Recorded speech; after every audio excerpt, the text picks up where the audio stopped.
hid in Spookmate Keep before he died.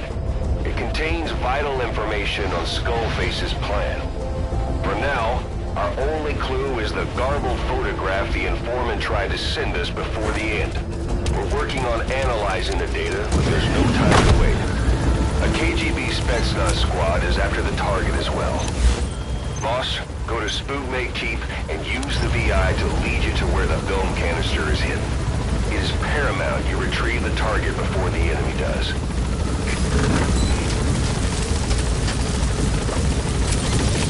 Be careful down there, boss!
You've completed your objective. Now get out of the hot zone.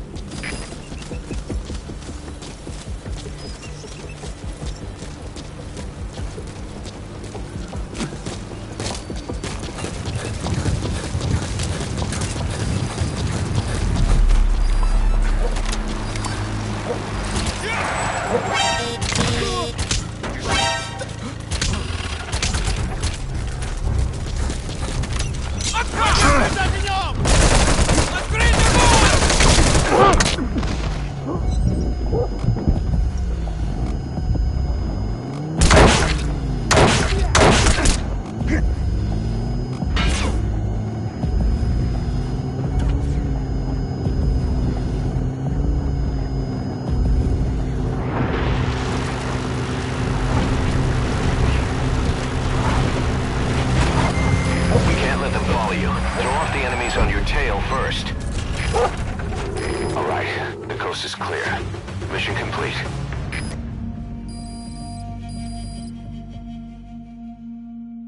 Mission complete, boss.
Roger.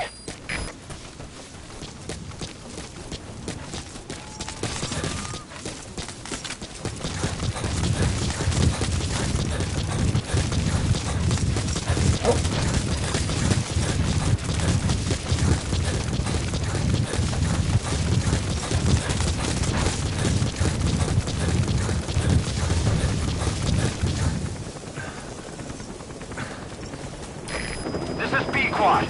Arriving shortly.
subject on board.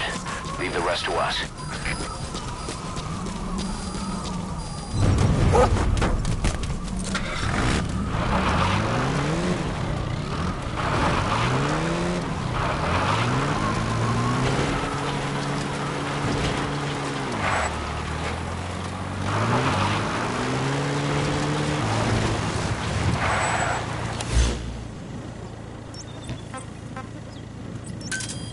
Roger.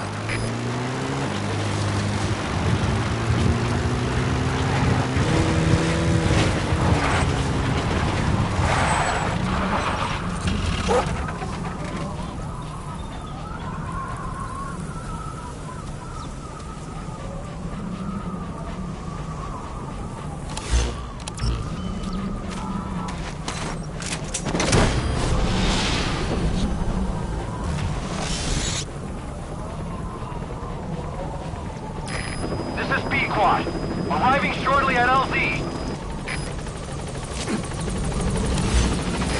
This is P-Quad. On station at LZ.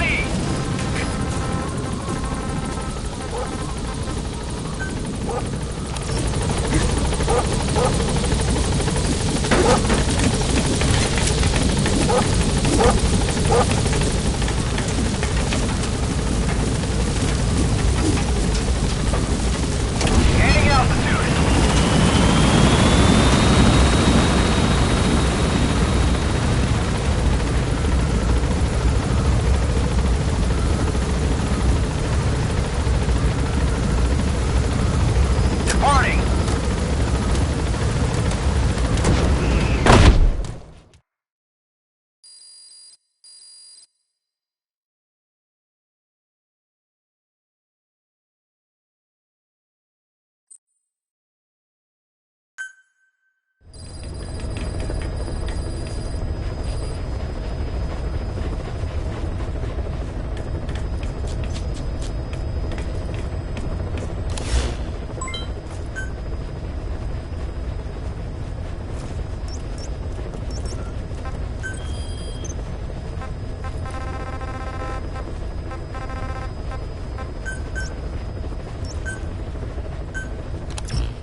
about the escaped children.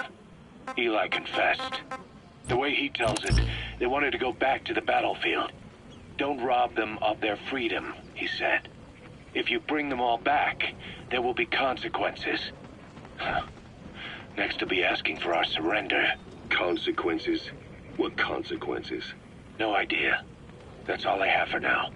You're too attached to those kids. Stop protecting Eli. Listen to yourself. Let me question him, and we'll get some real answers. Not necessary. I'll report as and when.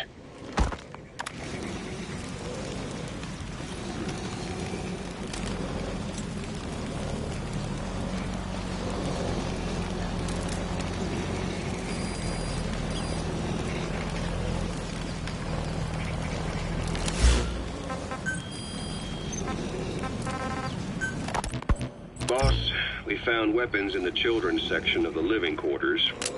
As you know, weapons are strictly off limits.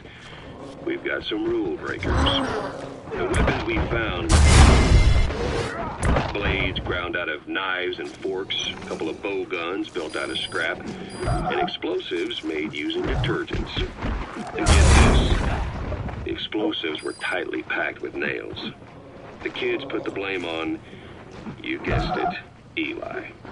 I guess that's what he meant by consequences. I questioned him about it, but this time he claimed they want to be put out on missions. Send us to the battlefield, he says. Miller, enough is enough. You've protected him too much already.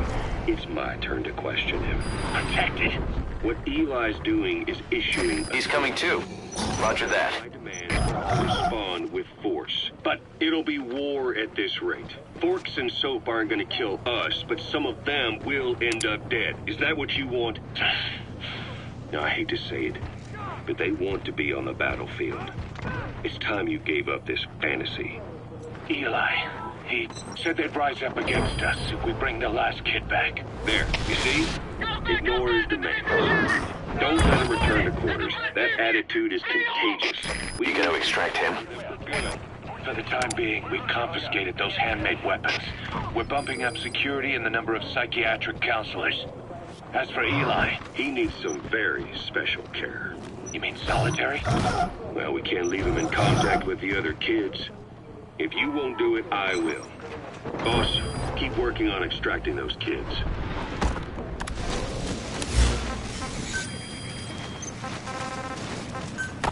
Subject on board. Leave the rest to us. Situation. They all escaped to each of their home villages, or were trying to get home, and lost their way. Not that homesickness is gonna... You see. Each of their home villages. They were trying to raise troops for the rebellion. You really think these kids have an armed uprising? You read the report of the security team member who had a rock thrown at him. There'll be a riot if we don't do something. And Miller, this is because you didn't act. That's the target. Fine. I'll admit you were right this time. Seal off the kids' quarters from outside contact before it's too late. All right. Eli said his rebellion would start when the last kid is brought back, right? You better be ready to meet him head on if it really happens. Yeah. You should have left it to me in the first place.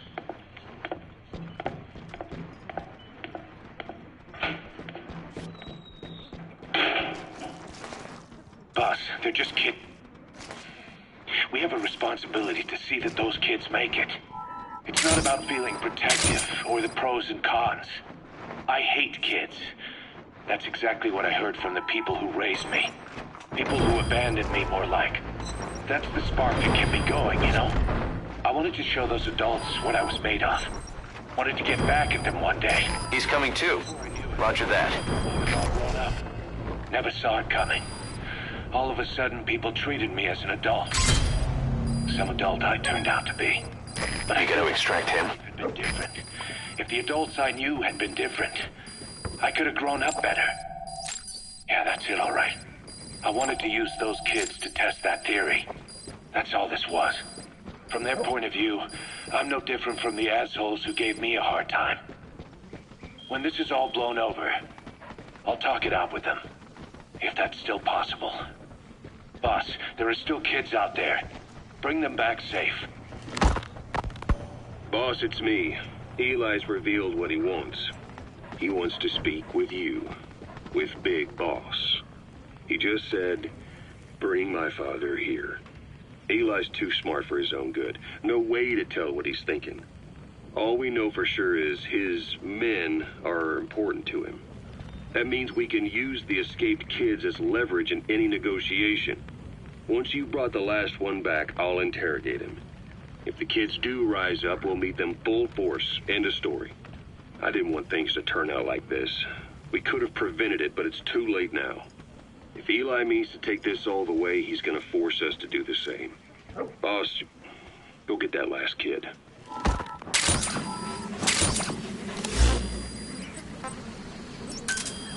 Roger.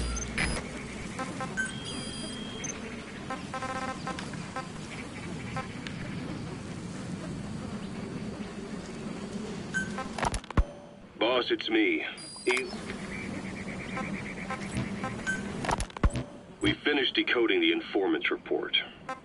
That floating kid we've run into a few times now. Looks like he was a test subject in clinical experiments. The Soviets called him the third boy. The third boy was brought to a lab on the outskirts of Moscow from Czechoslovakia, after which he was due to be sent to a research center in Leningrad, then Siberia, and finally an academic town in Novosibirsk. It doesn't appear that the researchers witnessed the talents we've seen from him, but nevertheless he was quite the popular subject. His latent cognitive abilities suddenly awoke en route to Moscow. According to the report, the third boy was easily influenced by other individuals' biofields. Evil thoughts, in particular. They affected his mind like a virus. Extreme anger or resentment, motives for revenge, in other words. Now, during the transport flight to Moscow, the boy was exposed to a powerful mental energy field coming from a certain individual. Ever since, being conscious of his powers, he's become a sort of energy generator. What's unique about him is the way his acute telepathic abilities get taken over by another person's will. The boy began to physically parasitize individuals experiencing extreme anger and codify the host's desires. This includes amplifying the host's natural strengths. Or, in accordance with the host's desires, he can also implant program code in another individual, making them a puppet, essentially. Human neural synapses transmit weak electrical currents between neurons. These electrical currents, though at a level difficult to observe, warp the magnetic field outside the body. The third boy is able to pick up these weak fluctuations. Contrary to psychotronics, which involves controlling the human mind, his abilities as a receptor are too high. The emotions he picks up from another individual are amplified and unleashed into his body as they recur in his brain. They turn into microwaves, which then affect the physical world, triggering paranormal phenomena like the spontaneous combustion of organic matter or psychokinesis, moving an object without touching. There's one other thing. While he's parasitizing a host, the boy's ego gets shut away, allowing the will of the host to take control of his powers, like some annoying static drowning out your own voice. That means he isn't responsible for what's been happening. Somebody's extreme anger has manifested through the third boy's powers in ways none of us could have predicted, which would mean this was going on somewhere around us. Looking back on it, a lot of things make sense now. The man on fire, Sahelanthropus, they both came to life thanks to the third boy's powers. Everything has been happening through him as a catalyst. We first saw him in the hospital on Cyprus. The boy parasitizing the man on fire's desire for revenge gave him his new abilities in return. He next appeared at the Hamid Fighter's Fort where the honeybee was hidden. There, the boy parasitized Skullface's vengeful mind. He controlled Sahelanthropus, making it do whatever Skullface wanted. Same goes for when we extracted Emmerich onto the chopper. When he appeared at the Devil's House in Central Africa, Skullface's will controlled the man on fire via the third boy's powers. Everything is clear up to this point. But even the informant couldn't pinpoint who the host was in the cave within Surat power plant. Sahelanthropus suddenly became active, then crushed not only the man on fire, but Skullface as well. Surely neither of them could have been the host. Who else was at that location and bore anger more extreme than either of them? Whose will was controlling Sahelanthropus? According to the report, emotions transmitted in children's brains affect the surrounding magnetic field more strongly. Cerebral nerves are covered with insulation called myelin sheaths to increase impulse speed. The reason for this leakage has to do with the fact that children's myelin sheaths are still developing. So, how many children do you remember being there? Children with a burning desire for revenge and bearing a grudge against you. I can think of only one. Eli. We don't know what kind of life he's had, but the resentment he's shown toward adults is nothing short of extraordinary. The third boy resonated with Eli's mind. And that means Eli bore the strongest animosity of all individuals within the boy's reception range, estimated to be a 3-mile radius, beating out even Vulcan and Skullface. The third boy has probably remained hooked on Eli's anger since. You remember at the Devil's House, the third boy showed an interest in Shabani? That must have been his ego making a rare appearance. He may possess abilities far beyond anyone else in the world, but he's still a kid. Maybe them both being kids was enough to bring them together. And if so, maybe with Eli, he isn't feeding off him, but acting in symbiosis with him. So what kickstarted the third boy's powers? If we look at the location and time that his plane went down, we can make a pretty good guess. When the plane experienced the first anomaly, it gave an accurate report of its position to a control tower, due north of the Black Sea, 125 miles east of Kiev. Dead south on the Black Sea is Cyprus's green line. So the plane's position was directly north of the hospital where you'd been asleep for 9 years. And this anomaly was reported at exactly the same time that you woke up. The plane was enveloped in flame from the inside out. The fuselage burnt to ashes. There were no survivors, at least not publicly admitted. Your thoughts formed a synchronicity with the boy's psyche and were amplified inside his brain. That would have been more than enough to trigger his abilities. Your rage was like a big bang in his head, blowing the lid off his powers. The boy was then secretly moved to the lab outside of Moscow where Volgin was comatose. There, enveloped in flame from the inside out. The fuselage burnt to ashes. There were no survivors, at least not publicly admitted. Your thoughts formed a synchronicity with the boy's psyche and were amplified inside his brain. That would have been more than enough to trigger his abilities. Your rage was like a big bang in his head, blowing the lid off his powers. The boy was then secretly moved to the lab outside of Moscow where Volgin was comatose. There, Volgin's thoughts resonated with the boy and he was awakened. Volgin became the man on fire, hell-bent on getting revenge on you. His instincts led him straight to you. Skullface knew Volgin from Operation Snake Eater, or perhaps from even before. Monitoring this pair of... That's the target. He discovered the hospital. I remember him. He was off base during the attack 9 years ago. Was probably watching. Bring him home, boss. Then, realizing how useful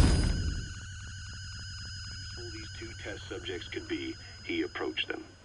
Reacting to Skullface's thirst for revenge, this time the boy let Skullface's will control Volgin. Volgin, at times driven by personal revenge, at times through Skullface's will, kept on moving, though his body was little more than dead meat. Reacting to Skullface's then, Skullface was monitoring this pair of his instincts led him straight to you. His Volgin became... The boy was then secretly moved to... Your rage was like a... That would have been more than... Your thoughts formed a... The fuselage burnt. The plane was enveloped in... And this anomaly was reported at exactly the same time that you woke up. The plane was enveloped in flame, and the plane's position was directly... And this anomaly to the dead south on the Black Sea is Cyprus. So the plane's position was directly north of the hospital where you'd been asleep for 9 years. And this anomaly was reported as the plane's position was directly, the plane was enveloped in flame from the inside out. The fuselage burnt. Your thoughts formed a synchronicity with the boy's psyche and were amplified inside his brain. That would have been more than enough to trigger his abilities. Your rage was like a big bang. The boy was then secretly moved to the lab outside of Moscow where Volgin was comatose. Volgin became the man on fire. His instincts led him straight to you. Skullface knew Volgin from Operation Snake Eater, or perhaps from even before. Monitoring this pair of extraordinaries, he discovered the hospital and sent his assassin and XOF. Skullface was probably watching the situation from close by. Then, realizing how useful these two test subjects could be, he approached them. Reacting to Skullface's thirst for revenge, this time the boy let Skullface's will control Volgin. Volgin, at times driven by personal revenge, at times through Skullface's will, kept on moving, though his body was little more than dead meat. Perhaps there were moments where even your thoughts affected him as well. But without the boy's power, it was like the plug had been pulled from the socket. Everything was powered by anger, malice, revenge. This is how the end of the report sums things up. Both the third boy and the man on fire were originally test subjects of paranormal research for military applications, like telekinetically controlling the leader of an enemy nation and making him launch a nuke, or stopping the heart of someone on the wrong side of the Berlin Wall, experimenting with latent human abilities. They were used as tools of the Cold War. The boy's only crime was being born with unique gifts. Roger. But he was sacrificed on the altar of war. His life reduced to slavery under other people's wills. Turned into a living weapon with no will of his own. And eventually the only emotion he could feel must have been the desire to get revenge for the hand he'd been dealt. Boss, it's you that awakened the boy's powers. But there's more to it than that. I guess the anger emanating from you was something he could truly relate to. This is B-Quad. Arriving shortly at LZ. This is B-Quad. On station at LZ.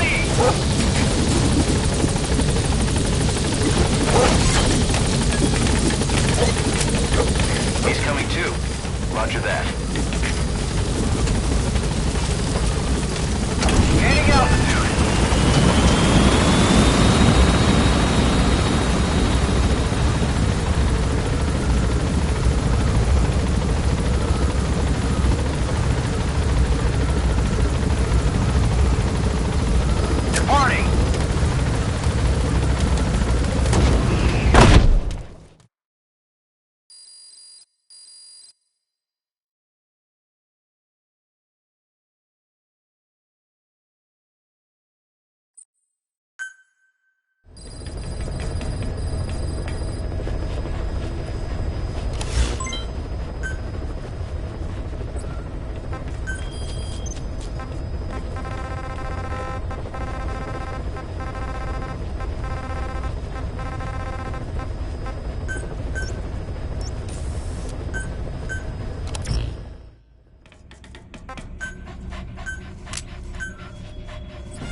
target. Timer. I do not get hungry. No. But you have a new hamburger? You guessed it. And this time we used lamb. Lamb? You're not a lamb kind of guy? A hamburger is made of beef. Who ever heard of a hamburger without beef? Yeah, but we gotta stay fresh. Stand out from our competition. You're what? Just give it a try. If you say so.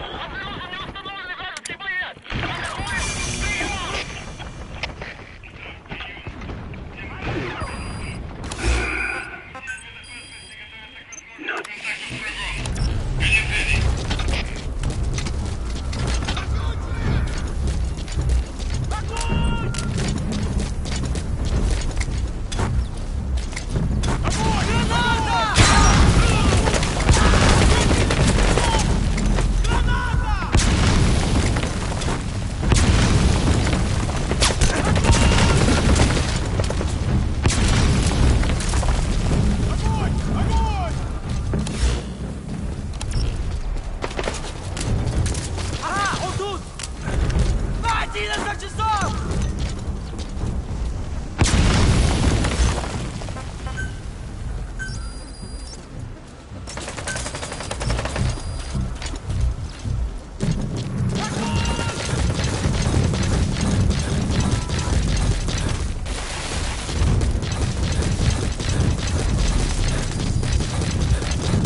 Roger.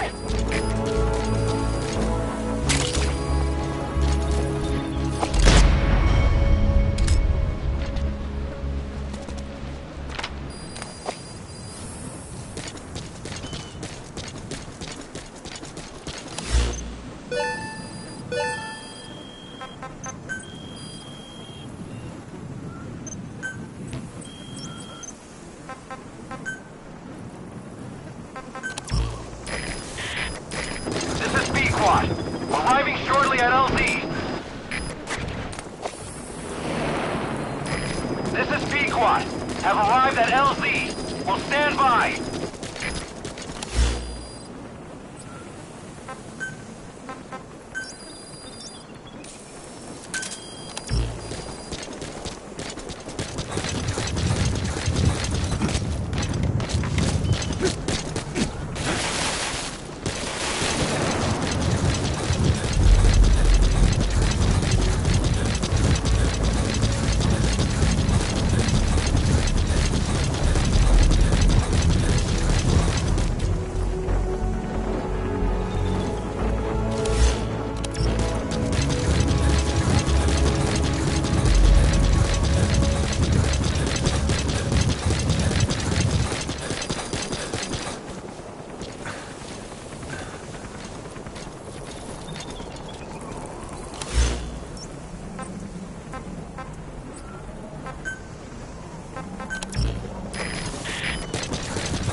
successful mission.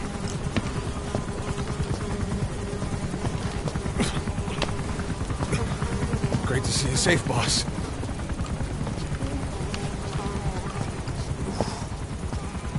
Snake, you stink.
Welcome home, boss. Oh! Thanks for that, boss. Chain with me, boss. How about... Oh! Boss! Give us a development order, boss.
Boss, any chance of expanding the base?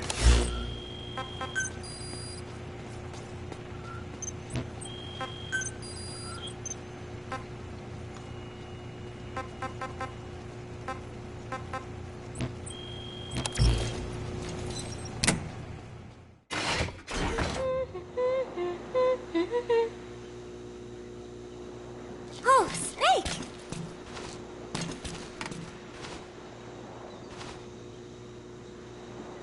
What is it, Snake?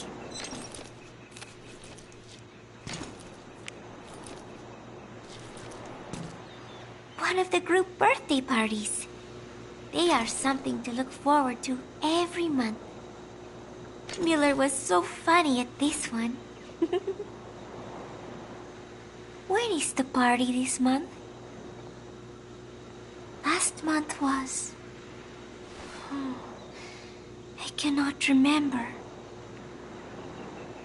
It was... And then I... No, that is not right. But I am an angel of peace. I am a student. I am so tired. I will just lie here a while.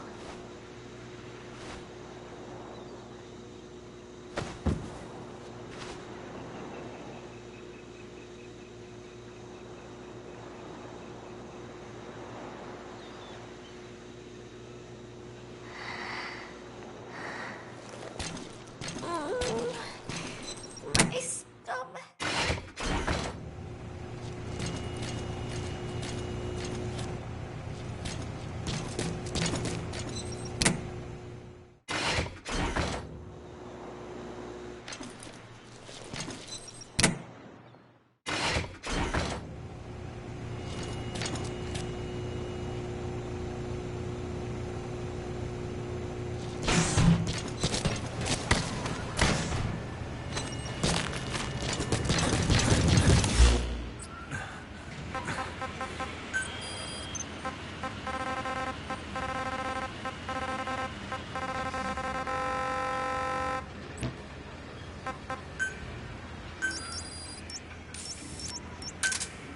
Roger. This is B-Quad. Arriving shortly at LZ.